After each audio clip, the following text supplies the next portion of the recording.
Bonjour à tous et bienvenue au jour 12 du défi 2022. Je suis très heureux d'être avec vous aujourd'hui. Et si vous étiez là dès le premier jour de ce défi, alors je vous encourage à continuer ce défi car nous en sommes à plus de la moitié. Mais si vous nous regardez pour la première fois aujourd'hui, alors je vous encourage d'aller voir les vidéos précédentes et de commencer ce défi avec nous car nous sommes convaincus que Dieu veut se révéler à nous au travers de ce défi. Pour commencer, j'aimerais vous poser une simple question. Ça fait déjà 1 mois que l'année a commencé et j'aimerais savoir si vous avez réussi à maintenir votre nouvelle résolution 2022. Vous savez, cette fameuse résolution qu'on pose à chaque début d'année. Et lorsque je regarde autour de moi, lorsque je regarde mon entourage, personne ne me dit « Hey, Anthony, cette année, je décide de manger des fast-food. Je décide d'arrêter de faire du sport. Je décide d'arrêter de prendre soin de moi. » Non. À chaque fois que nous prenons une nouvelle résolution, c'est une bonne résolution. Et c'est normal parce qu'on veut progresser. On a ce désir de se sentir bien. On veut s'améliorer. On a envie d'avoir ce sentiment de satisfaction personnelle. Yes, j'ai réussi le défi de mon année. Mais la question que je me pose, c'est est-ce que je prends des nouvelles résolutions et des nouveaux engagements dans ma vie chrétienne à chaque année? Et je pense que la réponse devrait être oui. L'une des résolutions que nous devons prendre en tant que chrétiens à chaque année, je vais même dire à chaque jour, c'est de vouloir ressembler à Jésus, de développer en nous le caractère de Jésus. Vous savez, aimer comme Jésus, pardonner comme lui, encourager les gens qui nous entourent comme Jésus le faisait, finalement avoir les mêmes qualités de Jésus. Et lorsqu'on lit la Bible, la bonne nouvelle, c'est que la Bible nous donne plusieurs qualités que nous devons avoir, que nous devons développer au sein même de notre vie.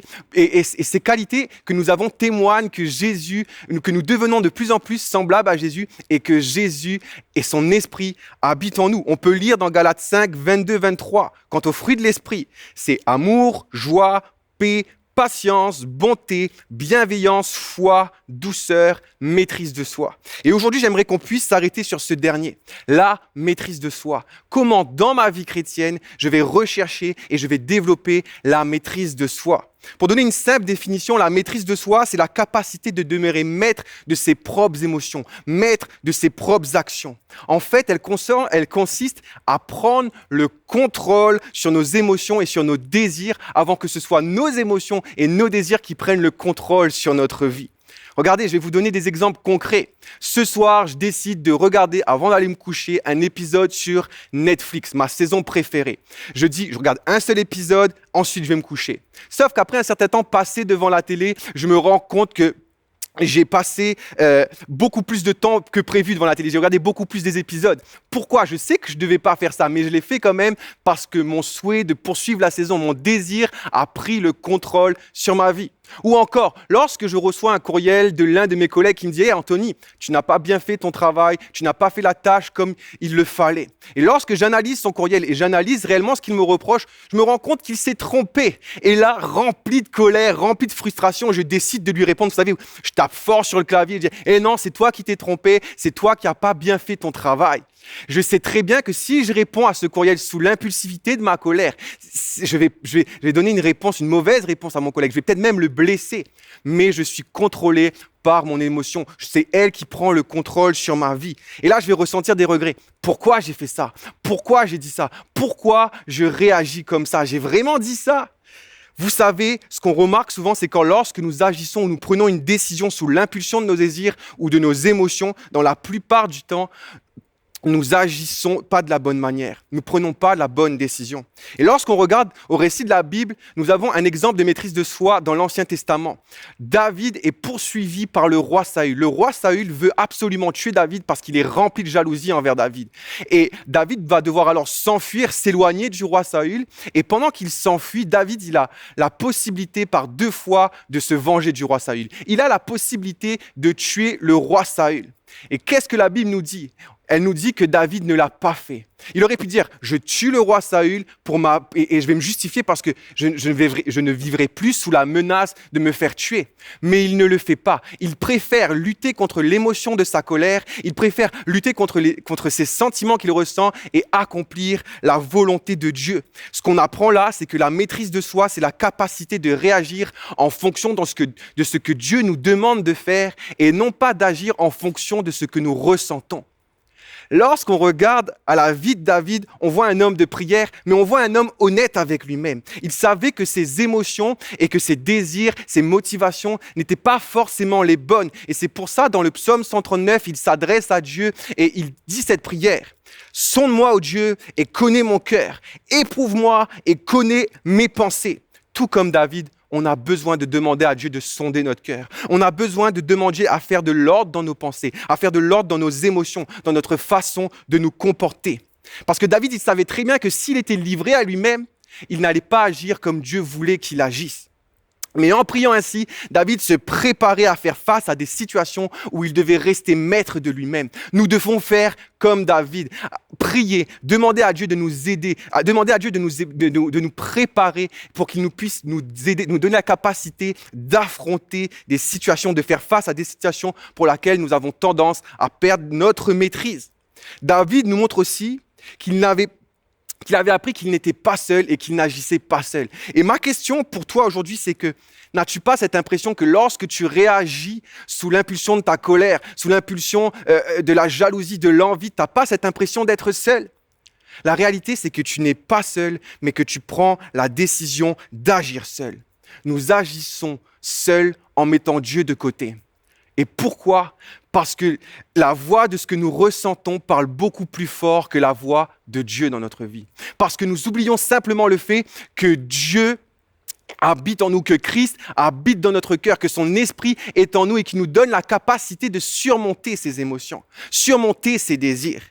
Et c'est pour ça que Paul, lorsqu'il prie dans Éphésiens 3, il s'adresse aux Éphésiens et il prie en disant « Ayez la foi que Christ habite en vous. Ayez la foi que Christ habite dans votre cœur et qu'il règne dans votre cœur. » Paul est en train de nous dire « N'oublie pas que Christ vit en toi. N'oublie pas que Christ est dans ton cœur. N'oublie pas qu'il s'installe dans ton cœur, qu'il veut prendre la place dans ton cœur, qu'il veut s'installer progressivement, qu'il veut prendre le contrôle sur chacun des aspects de ta vie. » Mais la question est, est-ce que nous lui laissons prendre la place comme il le faut? Est-ce que nous lui laissons prendre complètement le contrôle de notre vie? Est-ce que tu laisses Dieu penser cette blessure qui te pousse à manquer de maîtrise de soi à chaque fois que cette blessure refait surface? Est-ce que tu laisses Dieu intervenir et enlever cette amertume qu'il y a dans ton cœur à cause d'une offense du passé? Est-ce que tu laisses Dieu agir et intervenir sur un trait de ton caractère qui, à chaque fois, refait surface lorsque tu perds la maîtrise de soi et qui blesse les personnes qui sont autour de toi? N'oublie pas, Dieu veut ton bien. Dieu veut être avec toi. Dieu veut t'aider et il peut t'aider. Car dis-toi bien une chose, laisse que toutes les choses que tu décides de mettre sous le contrôle de Dieu, ça ne sera jamais hors de contrôle. Et j'aimerais finir en citant une citation du pasteur Rick Warren qui dit que finalement, plus je laisse Dieu contrôler ma vie et plus il me donne le contrôle de moi-même. Alors, ce matin, je te lance un défi. Écris sur une feuille là où les situations, là où les émotions pour lesquelles tu sais que tu as du mal à garder la maîtrise de toi et remets-les à Dieu, pour qu'il t'aide à te préparer, à faire face à ces émotions, à faire face à cette situation et pour qu'il te donne aussi et te montre comment tu devrais agir. J'aimerais prier pour toi. Seigneur, merci parce que tu es un Dieu grand, un Dieu puissant, un Dieu vrai et que chaque jour, Seigneur Jésus-Christ, tu es auprès de nous. Comme le faisait l'apôtre Paul, aide-nous à prier et à croire que ton Fils, que Christ habite en nous, qu'il est en moi. Apprends-nous aussi à le laisser prendre beaucoup plus de contrôle sur notre vie, Seigneur. Vraiment, Seigneur Jésus, nous voulons, par cette prière, Seigneur, réaliser que nous voulons te laisser plus de contrôle pour que nous aussi, nous puissions avoir le contrôle de nous-mêmes. Seigneur, nous voulons tout te remettre. Nous voulons tout t'abandonner. C'est en ton nom, Jésus-Christ, que nous avons prié. À toi seul soit la gloire. Amen. Amen. Passez une excellente journée.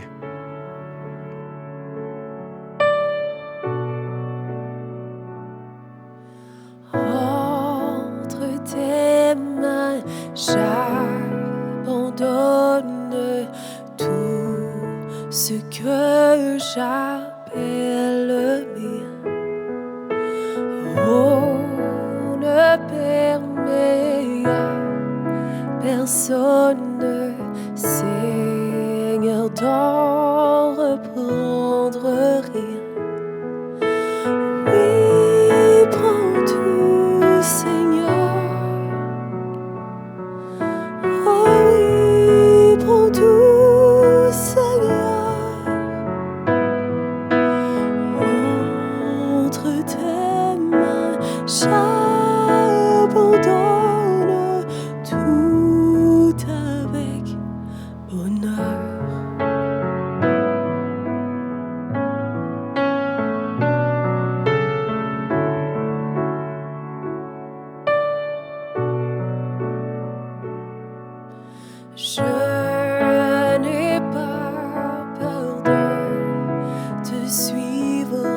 sur le chemin de la croix.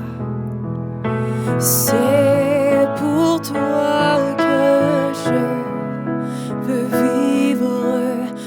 Oui, je connais, j'aime ta voix. Oui, prends tout, Seigneur. Oh oui, prends tout, Seigneur. Sans rien garder, je te livre tout avec bonheur. Je te livre avec bonheur. Prends tout, prends tout.